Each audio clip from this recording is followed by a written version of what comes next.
Hello friends, नमस्कार। आप सभी को नमस्कार, सभी का वेलकम इस क्लास में। You all are welcome to this class. Friends, live class में जितने स्टूडेंट्स ऑलरेडी ज्वाइन कर चुके हैं, क्विकली वो कंफर्म करेंगे आपका ऑडियो वीडियो एक्सेसिबल है। All students in the live class please confirm quickly your audio video is okay. कर दीजिए कंफर्म क्विकली। तो चलिए शुरू करते हैं आज का हम डिस्कशन। आज का हमारा सेशन है बैंकर कस्टमर रिलेशनशिप के ऊपर, और ये हमारे जनरल बैंकिंग टॉपिक्स का पार्ट है and it is useful for all bankers in all banks. यानी आपका कोई भी स्केल हो तो ये सेशन आपके लिए यूजफुल है। तो इस सेशन को हम कंटिन्यू कर रहे हैं फ्रॉम द प्रीवियस सेशन। तो प्रीवियस सेशन में हमने बेसिक रिलेशनशिप के बारे में कई इंपॉर्टेंट एस्पेक्ट्स को स्टडी किया था, जिसमें हमने उसके कुछ क्वेश्चंस भी किए थे। अब पहले हम उसमें बचे हुए बाकी क्वेश्चंस को कंप्लीट करेंगे, तो फिर इसका नेक्स्ट पार्ट हम डिस्कस करेंगे। Question, according to bankers book evidence how should copies be certified. Bankers book evidence act के मुताबिक अगर हम कॉपीज कोर्ट को देते हैं तो उनको सर्टिफाई कैसे किया जाएगा। So that is the question. By notary public, by incharge of the police station, according to provisions of bankers book evidence act, by any legal practitioner. तो हम इस एक्ट के मुताबिक जो कॉपीज को सर्टिफाई करेंगे उसमें इनमें से कौन से प्रोसीजर को फॉलो करेंगे। So what procedure will be followed. तो प्रोसीजर गिवन है बैंकर्स बुक एविडेंस के एक्ट के अंदर, उसी प्रोसीजर को फॉलो करेंगे और बैंक ऑफिशियल इसको सर्टिफाई करेंगे। तो there is no need for certification from notary public और पुलिस स्टेशन इंचार्ज या लीगल प्रैक्टिशनर। तो ये सर्टिफिकेशन करेंगे बैंक ऑफिशियल, और उसमें प्रोसीजर्स है बैंकर्स बुक एविडेंस एक्ट में गिवन। तो ऑप्शन सी हमारा आंसर है। Question 3, to provide information including certified copy of a document under section 91 of criminal procedure code, who must sign the request. तो अगर document की copies चाहिए certified, तो under section 91 criminal procedure code में request कौन sign करेगा। तो ये रिक्वेस्ट किससे आनी चाहिए? Any police officer, complainant, incharge of police station या पब्लिक प्रोसिक्यूटर। तो ये request for delivering certified copy of documents, ये रिक्वेस्ट लेटर कौन साइन करेगा। अगर आपने प्रीवियस वीडियो को नहीं वॉच किया इससे रिलेटेड, तो उसको आपने जरूर वॉच कर लेना है। तो फॉर क्वेश्चन नंबर 3, तो it will be signed by incharge of police station. तो पुलिस स्टेशन का इंचार्ज उसको साइन करेगा। Which legal code requires information to be given including certified copies for police और CBI matters? अगर हमने certified copies देनी है डॉक्यूमेंट्स की पुलिस या CBI को, तो उसमें कौन सा लीगल कोड, उसके अंतर्गत वो इंफॉर्मेशन प्रोवाइड की जाएगी। Civil procedure code 1908, bankers book evidence act, criminal procedure code 1973, या बोथ बी एंड सी। तो क्वेश्चन नंबर 4 के लिए आंसर क्या बनता है, देखिए। What is answer for question number 4? तो आंसर बनता है क्रिमिनल प्रोसीजर कोड। तो इसका सेक्शन 91 है, जिसके अंतर्गत ये इंफॉर्मेशन मांगी जाती है, और request letter should come from police station incharge. What is the deadline for submitting Form 61A according to Section 282 of Income Tax Act? Income tax act की सेक्शन 282 में हमें एक इंफॉर्मेशन प्रोवाइड करनी होती है, और वो इंफॉर्मेशन हमने प्रोवाइड करनी है ऑन फॉर्म 61A। तो उसकी सबमिट करने की डेडलाइन डेट कौन सी है? 31 मई, 30 अप्रैल, 1 जून या 15 जुलाई। तो what is the last date for submitting this statement? तो last day for submitting this statement is 31 May. इसी से रिलेटेड एक सप्लीमेंट्री क्वेश्चन है। फॉर्म 61 के ऊपर ये इंफॉर्मेशन, इसका हेड क्या है, मतलब कौन सी इंफॉर्मेशन हम प्रोवाइड करते हैं? So this is called what? तो this is called statement of financial transactions, SFT. Which section of Income Tax Act requires the submission of Form 61B for information related to accounts of the foreign citizens? 61B के मुताबिक हम foreign citizens के account की information provide करते हैं। 61A में हम Indian citizen की इंफॉर्मेशन प्रोवाइड करते हैं। हमने बताना है इनकम टैक्स एक्ट का वो कौन सा सेक्शन है जिसके मुताबिक फॉरेन सिटीजन की इंफॉर्मेशन हमें सबमिट करनी है। 131, 282, 282BA या 114F। तो ये इंफॉर्मेशन हम सबमिट करते हैं फॉरेन सिटीजन से रिलेटेड अकाउंट्स की।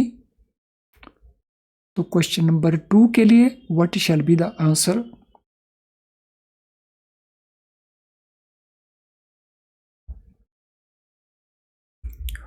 तो ये सेक्शन है 282BA। इसके अंतर्गत this information is required to be submitted. Under which rule information related to accounts of foreign citizen according to FATCA for US citizens and according to AEOI for other countries provided? So वो rule कौन सा है जिसके मुताबिक ये information हमने submit करनी है? Rule 114F, rule 61A, rule 282BA या रूल 131? तो वो रूल कौन सा है फ्रेंड्स? वो रूल है 114F।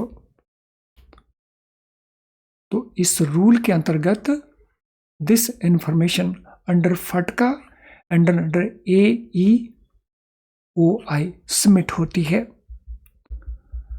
What is deadline for submitting form 61B? तो फॉर्म 61B सबमिट करने का डेडलाइन कौन सा है? 31 मई, 30 अप्रैल, 1 जून या 15 जुलाई? 61A का डेडलाइन हमने अभी देखा था 31 मई था। 61B का क्या है ये हमने बताना है। सो 61B के लिए भी डेडलाइन सेम है, that is 31 May. So 31 May is our answer. तो चलिए फ्रेंड्स, अब हम थोड़ा आगे चलते हैं। बैंकर कस्टमर रिलेशनशिप, इसमें डिफरेंट ट्रांजैक्शंस में क्या क्या रहती है? सो ये तो हमें पता है कि बैंक और कस्टमर के बीच में डिफरेंट ट्रांजैक्शंस होती हैं। कभी वो डिपॉजिट का ट्रांजैक्शन होता है, कभी वो लोन का ट्रांजैक्शन होता है, कभी DD इशू करने का ट्रांजैक्शन होता है, कभी चेक कलेक्शन का ट्रांजैक्शन होता है। ये जितने भी ट्रांजैक्शंस हम कर रहे होते हैं, इनके अंदर बैंकर कस्टमर रिलेशनशिप का जो नेम है वो चेंज होता रहता है और उसी को लेकर के लगातार क्वेश्चंस पूछे जाते हैं कि अगर ये डिपॉजिट अकाउंट है तो रिलेशनशिप का नाम क्या होगा, अगर ये डिमांड ड्राफ्ट है तो रिलेशनशिप का नाम क्या होगा, अगर ये चेक का कलेक्शन है तो नाम क्या होगा। तो इसी को हम अब डिस्कस करेंगे। तो चलिए शुरू करते हैं। सो डिपॉजिट अकाउंट, तो यहां पे हम डेटर क्रेडिटर का रिलेशनशिप लेंगे। तो फर्स्ट हम बैंक को क्या कहेंगे वो लिखेंगे और फिर कस्टमर को क्या कहेंगे वो लिखेंगे। तो डिपॉजिट अकाउंट में banker is a debtor, banker ने देना है पैसा वापस, और कस्टमर इज क्रेडिटर क्योंकि उसने पैसा लेना है। सो बैंक है देनदार, कस्टमर है लेनदार। ये लगातार 1 या 2 क्वेश्चन जरूर पूछे जाते हैं ज्यादातर एग्जाम्स के अंदर, जो बैंकिंग ऑपरेशंस के पेपर्स हैं उनके अंदर। अगर ये डिपॉजिट अकाउंट नहीं है, if it is loan account, then what will be the position? In case of loan account ये रिलेशनशिप ऑपोजिट हो जाएगी. So bank will become creditor and customer will become debtor. Bank will be creditor and customer will be debtor. अब यहां पे एक और important चीज arise हो सकती है. ऐसा हमने नोट किया है particularly current account. Some time current account में बैलेंस डेबिट भी हो जाता है ओवरड्राफ्ट के कारण. नॉर्मली करंट अकाउंट के अंदर क्रेडिट बैलेंस रहता है, लेकिन some time it can be debit balance also.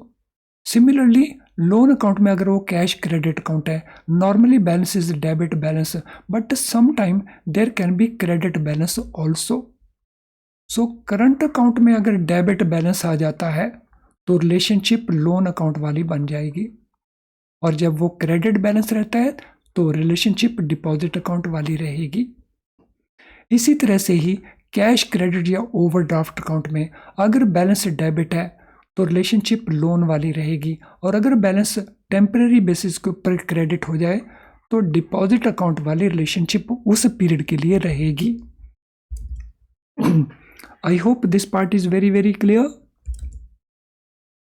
Now next हमारे पास है डीडी परचेजर. तो व्हेन वी इशू डीडी, तो then purchaser makes a request and we issue the demand draft. तो परचेजर के साथ हमारा रिलेशनशिप क्या होगा? With purchaser. सो परचेजर रहेगा हमारा क्रेडिटर एंड बैंक रहेगा डेटर, यानी डिपॉजिट वाला relationship. So in case of DD with purchaser our relationship is debtor and creditor. लेकिन डीडी के अंदर दूसरी पार्टी होती है पेई ऑल्सो. तो पेई के साथ रिलेशनशिप डिफरेंट होगा. So what will B relationship with पेई? पेई के साथ होगा ये ट्रस्टी एंड बेनिफिशियरी का रिलेशनशिप. तो it be relationship of trustee. So bank will B trustee and customer will B beneficiary. तो यहां पे भी सम टाइम कंफ्यूजन हो जाता है कि परचेजर के साथ क्यों अलग है, पे के साथ क्यों अलग है, बिकॉज दोनों की लीगल कैपेसिटी डिफरेंट है. सेफ डिपॉजिट वॉल्ट, तो जिसको हम लॉकर कहते हैं, in case of lockers relationship is bank is lessor and customer is lessee. Bank is lessor, customer is lessee. तो बैंक ने लॉकर को किराए के ऊपर दिया है, इसीलिए बैंक लेसर बन जाएगा. कस्टमर ने किराए के ऊपर लिया है, इसलिए कस्टमर लेसी बन जाएगा. Safe deposit of articles, so sometime इसको सेफ कस्टडी ऑफ आर्टिकल्स भी कह देते हैं, सेफ डिपॉजिट ऑफ आर्टिकल्स भी कह देते हैं.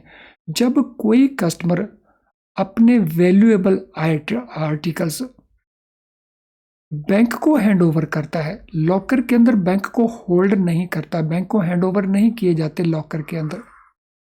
लेकिन अगर कस्टमर अपने वैल्यूएबल्स बैंक को हैंड ओवर करता है कि आप संभाल के रखो, तो वो बन जाता है सेफ डिपॉजिट ऑफ आर्टिकल्स.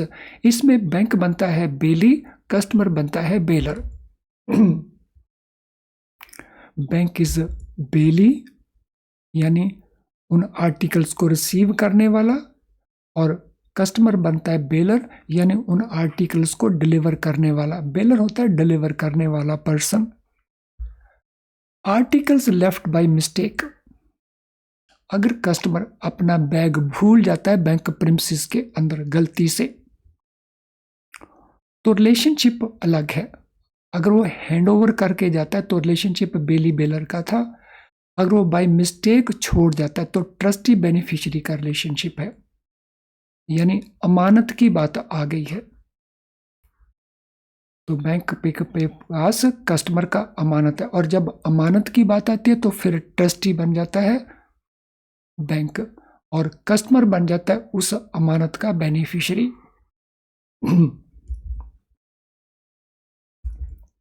तो articles left by mistake. I hope this also is clear. Now next हमारा है cash deposited without giving full details.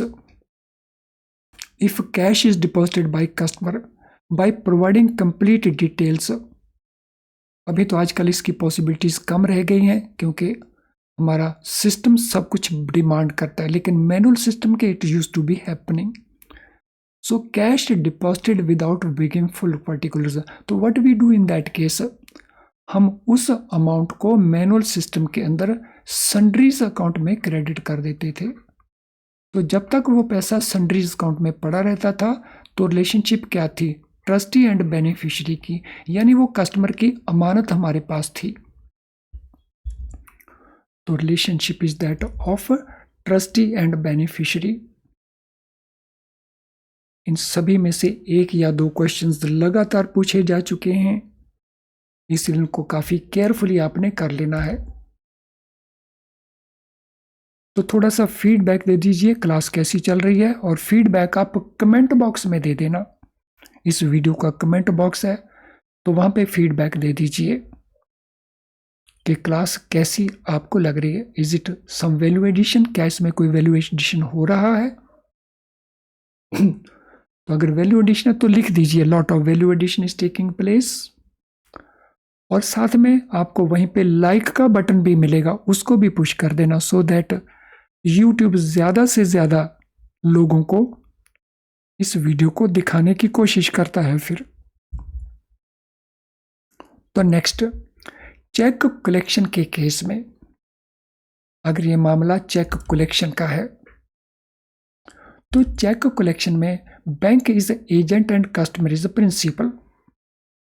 तो जब हम चेक कलेक्ट करते हैं कस्टमर के लिए, bank is agent, customer is principal. Now many customers give us standing instruction कि उनके अकाउंट को डेबिट करके पेमेंट कहीं कर दिया जाए। So when we comply standing instruction, so while complying with standing instruction, bank is again agent and customer is principal। तो वहां पे हम अकाउंट को डेबिट करके पैसा रिमिट जब करते हैं या किसी और अकाउंट को क्रेडिट करते हैं तो हम कस्टमर की इंस्ट्रक्शन को फॉलो कर रहे होते हैं एज एजेंट। तो चेक का कलेक्शन हो, स्टैंडिंग इंस्ट्रक्शन हो, तो दोनों ही केसेस में agent and principal. Then currency chest. Currency chest में हमारा relationship Reserve Bank of India के साथ है। तो currency chest relationship with RBI, we work as agent of RBI, जिसके लिए हमें आरबीआई कमीशन पे करता है, and RBI is our principal for that currency chest। तो एजेंट के चलते चेक कलेक्शन हो, वहां पे भी हम कमीशन लेते हैं, फी लेते हैं, स्टैंडिंग इंस्ट्रक्शन के लिए भी फी लेते हैं, करेंसी चेस्ट में भी हमें कमीशन मिलता है जो रिजर्व बैंक ऑफ इंडिया हमें पे करता है।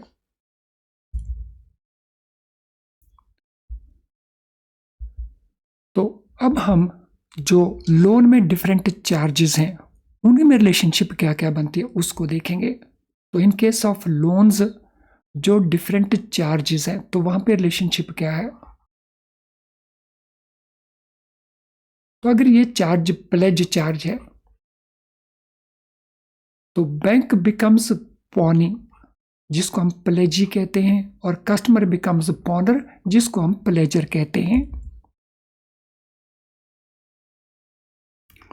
So bank is pawning, that is pledge, customer is pawner, that is pledger।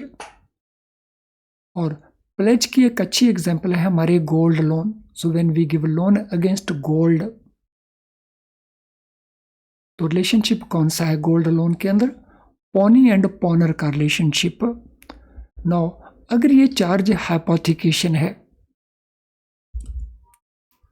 So hypothecation के केस में bank becomes hypothecatee and customer becomes हाइपोथिकेटर।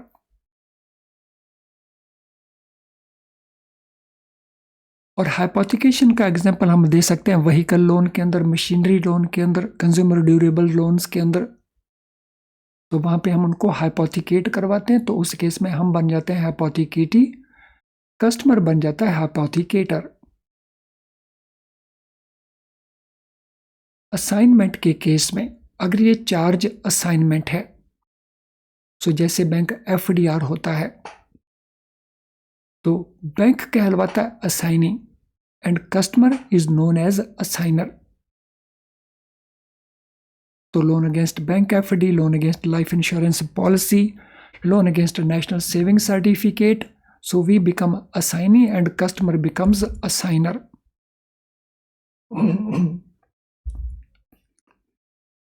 FD के केस में पेपर के अंदर आपको लियन नहीं बताना है, लियन से आपके मार्क्स कट जाएंगे, आपको असाइनमेंट ही बताना है FD के केस में अगर आपने मार्क्स स्कोर करने हैं। इन केस ऑफ मॉर्टगेज, तो मॉर्टगेज हम करते हैं होम लोन्स के अंदर पॉपुलर है, so we become mortgagee and customer becomes mortgagor. We are mortgagee, customer is mortgager. तो चलिए अब आपको टेस्ट किया जाएगा कि आपने कहाँ तक इसको सही अंडरस्टैंड किया है, तो कहाँ तक आप इसको रिकॉल कर सकते हैं।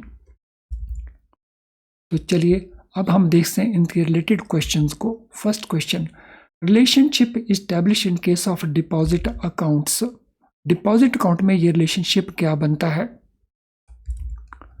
It is a debtor creditor, creditor debtor, trustee beneficiary या लेसर लेसी। डिपॉजिट अकाउंट में क्या आंसर बनता है आपका? What is your answer?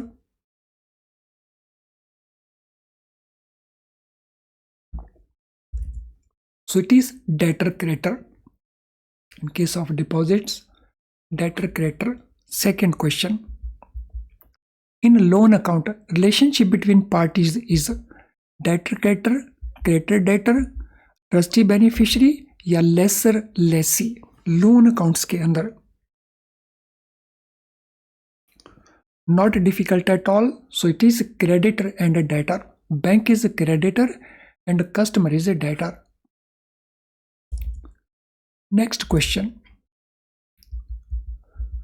In demand draft transaction what role does purchaser play. So purchaser के साथ हमारा रिलेशनशिप क्या बनता है? Debtor creditor, creditor debtor, trustee beneficiary या lessor lessee. So with purchaser,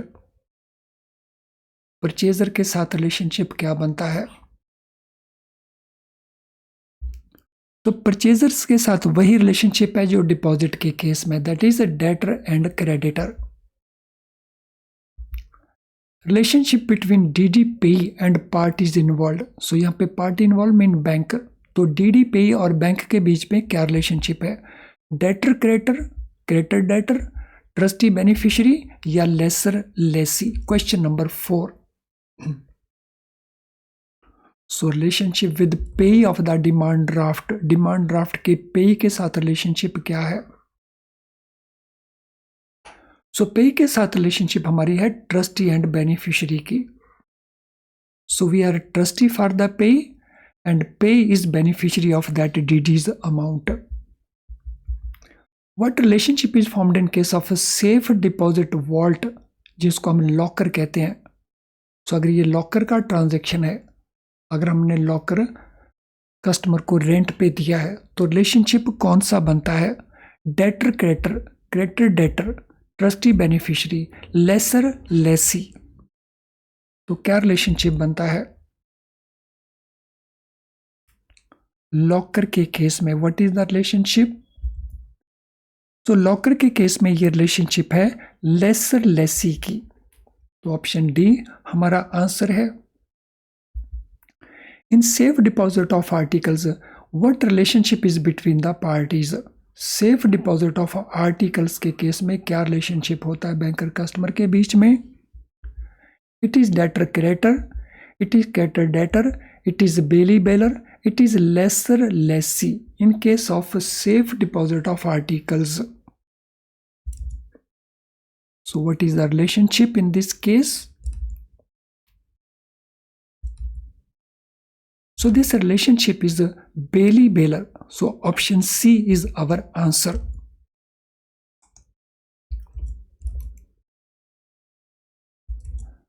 Next question. If articles left by mistake, what relationship is established? अगर articles by mistake छोड़ दिए जाएं कस्टमर के द्वारा बैंक प्रीमिसेस में, तो फिर रिलेशनशिप कौन सा बनता है? Debtor creditor, creditor debtor, trustee beneficiary या lessor lessee? Articles left by mistake. तो यहां पे हमारा रिलेशनशिप बनता है ट्रस्टी एंड बेनिफिशियरी का। Option C is our answer. When cash is deposited without giving full details, what is relationship between parties? तो जब तक वो कैश बैंक के पास रहता है, जब तक उसके अकाउंट को क्रेडिट नहीं होता, तब तक रिलेशनशिप क्या बनती है? Debtor creditor, creditor debtor, trustee beneficiary या lessor and lessee?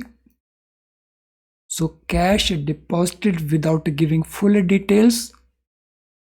So cash is available with the bank. तो यहां पे relationship again trustee and beneficiary की ही बनती है।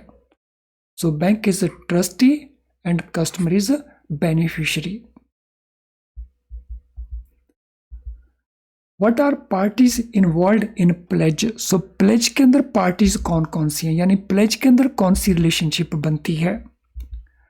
प्लेजी पॉनर की, हाइपोथिकेटी हाइपोथिकेटर की, असाइनी असाइनर की या मॉर्टगेजी मॉर्टगेजर की? तो relationship in case of pledge कौन सी रिलेशनशिप बनती है? सो प्लेज के अंदर ये रिलेशनशिप है प्लेजी एंड पॉनर की, जिसको हम पॉनी एंड पॉनर कहते हैं। तो ऑप्शन हमारा आंसर बन जाएगा A. Next question, who are parties in a transaction of hypothecation? Hypothecation में रिलेशनशिप क्या बनती है? कौन कौन सी पार्टीज हैं? प्लेजी पॉनर हैं, हाइपोथिकेटी हाइपोथिकेटर हैं, असाइनी असाइनर हैं या मॉर्टगेजी मॉर्टगेजर हैं?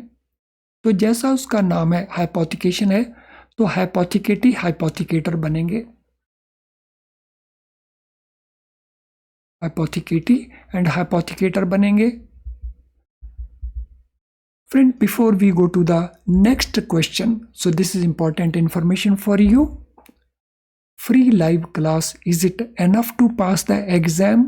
No, it is not enough to pass the exam. Is it useful? Yes, it is very useful to improve your score. अगर आपने अपने स्कोर को इम्प्रूव करना है तो ये क्लास बहुत यूजफुल है, इसको मिस मत करें। लेकिन पास होने के लिए ये काफ़ी नहीं है, क्योंकि हम इसको फुल सिलेबस को कवर नहीं कर पाते हैं। सो इंटरनल सर्कुलर्स हम बिल्कुल भी कवर नहीं कर पाते। जनरल बैंकिंग का कुछ पार्ट हम कवर कर पाते हैं, कुछ नहीं कर पाते because of the time constraint. तो अब हम जनरल बैंकिंग वाले पार्ट को कैसे पूरा कर सकते हैं? इंटरनल सर्कुलर आपको अपने लेवल के ऊपर करने होंगे, लेकिन जनरल बैंकिंग के लिए हमारे best quality very low priced video lesson को आप यूज़ कर सकते हैं। तो इन वीडियो को जब आप यूज़ करेंगे तो वहाँ कॉन्सेप्ट आपको उसी प्रकार से समझाए जाते हैं जैसे हम इस समय ये कॉन्सेप्ट को अंडरस्टैंड कर रहे हैं। हमारे क्वेश्चन बैंक को आप यूज़ कर सकते हो, जिसमें आपको प्रैक्टिस के लिए बहुत सारे क्वेश्चंस मिल जाने हैं। PDF स्टडी नोट्स आपको चाहिए वो आपको मिल जाएंगे। RBI नोटिफिकेशन की समरी है वो आपको मिल जाएगी 1 साल के लिए। इसके अलावा गवर्नमेंट की स्कीम्स होती हैं बहुत सारी, सो जिनको लेकर के बहुत सारे क्वेश्चंस पूछे जाते हैं, तो वो भी आपको मिल जाएंगे। और ये अवेलेबल कहाँ पे होंगे? ये अवेलेबल होंगे हमारी ऐप के अंदर या हमारी वेबसाइट के थ्रू भी आप इनको यूज़ कर सकते हो। तो अगर आपने अपने जनरल बैंकिंग वाले पार्ट को बहुत अच्छे से कंप्लीट करना है तो this is the best thing you can go for. अब हमारे पास नेक्स्ट क्वेश्चन है, in assignment who are the parties receiving the rights? Assignment में वो कौन सी पार्टी है जिसको राइट रिसीव हो रहा होता है? प्लेजी पॉनर को, हाइपोथिकेटी हाइपोथिकेटर को, असाइनी को या मॉर्टगेजी मॉर्टगेजर को? तो असाइनमेंट के अंदर राइट कौन दे रहा है और राइट किसको रिसीव हो रहा है? सो राइट देने वाला कौन है, रिसीव करने वाला कौन है? सो राइट रिसीव करता है बैंक, और बैंक को कहेंगे हम असाइनी। और राइट देने वाला कौन है? राइट देने वाला है असाइनर। तो आंसर हमारा बनेगा assignee. Who is party granting property in A mortgage? Mortgage के अंदर जो प्रॉपर्टी ग्रांट की जाती है वो कौन ग्रांट करता है, यानी प्रॉपर्टी कौन दे रहा है? Pledgee pawnor, hypothecatee hypothecator, assignee assignor, mortgagee mortgagor. तो मॉडगेज के अंदर रिलेशनशिप क्या बनती है? सो मॉडगेज के अंदर रिलेशनशिप है मॉडगेजी मॉडगेजर की। तो प्रॉपर्टी कौन दे रहा है? प्रॉपर्टी में इंटरेस्ट क्रिएट कर रहा है मॉडगेजर, और ये राइट किसको मिल रहा है? राइट मिल रहा है मॉडगेजी को। फ्रेंड, आज के सेशन से रिलेटेड अगर आपका कोई भी क्वेश्चन है तो आप उस क्वेश्चन को इस वीडियो के कमेंट बॉक्स में टाइप कर सकते हैं। अगर आपकी कोई जनरल क्वेरी है तो आप उसे इस ईमेल आईडी के ऊपर हमें मेल कर सकते हैं, हम सूटेबली आंसर करके आपकी हेल्प कर लेंगे। आज का सेशन अगर आपको यूजफुल नहीं लगा तो डिसलाइक ज़रूर करके जाना, लेकिन अगर वो यूजफुल लगा है तो फिर लाइक करने में संकोच मत करें। इतना टाइम आपने लगाया, इतना कुछ लर्न किया, अगर अच्छे से लर्न हो गया है तो फिर लाइक करने के लिए केवल आपको 4-5 सेकेंड लगते हैं। लेकिन लाइक का बेनिफिट और बहुत सारे स्टूडेंट्स को हो सकता है, क्योंकि यूट्यूब उन वीडियोस को दूसरे लोगों को दिखाने की कोशिश करता है, तो जो वीडियोस ज़्यादा लाइक किए जाते हैं। इसके अलावा आप स्टूडेंट की हेल्प दूसरों की कर सकते हैं by sharing the link of this video. इस वीडियो को लिंक को कॉपी करें, अपने फेसबुक पेज, अपने व्हाट्सएप ग्रुप या किसी भी ग्रुप में अगर आप मेंबर हैं तो वहाँ पे इसको पोस्ट कर देना, तो कई और स्टूडेंट को इसका बेनिफिट मिल जाएगा। चैनल अगर आपने सब्सक्राइब किया लेकिन बेल आइकन को पुश नहीं किया तो आपको हमारे नोटिफिकेशंस नहीं मिल रहे होंगे। तो अगर आपको चाहिए कि आपको सारे नोटिफिकेशन ऑन टाइम मिलें और आप कोई भी क्लास को मिस ना करें, तो सब्सक्रिप्शन के साथ बेल आइकन को ज़रूर पुश करना है। तो चलें अब इस सेशन को हम वाइंड अप करेंगे। So thank you friends and all the very best.